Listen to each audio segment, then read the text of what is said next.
Chaque année, du 18 au 25 janvier, il y a ce temps fort pour tous les chrétiens du monde entier de prier pour l'unité des chrétiens.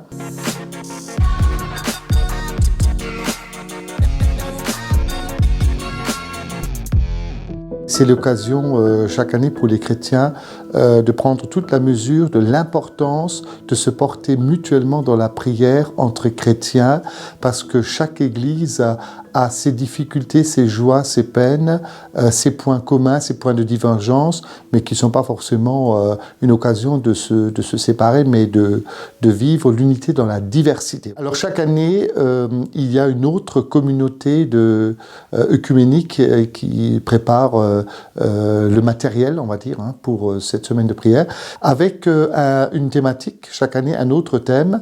Et comme c'est les Maltais qui ont préparé, bien comment ne pas penser à l'épisode en acte 28 sur cette expérience de l'apôtre Paul avec ses confrères qui vont échouer sur l'île de Malte.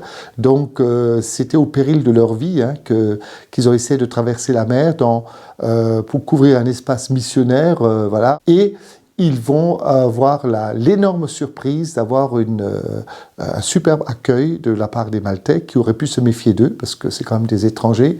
Et au lieu de cela, au lieu d'avoir une méfiance, ils ont développé une grande hospitalité, d'où la thématique autour de l'hospitalité pour cette année. Un des symboles de l'Église, c'est la barque.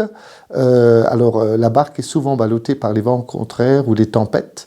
On est parfois en eau profonde et puis il y a la tempête médiatique, surtout pour nous, pour l'Église catholique actuellement, et puis toutes les problématiques qu'il peut y avoir. La question c'est, est-ce que je quitte le navire au risque d'être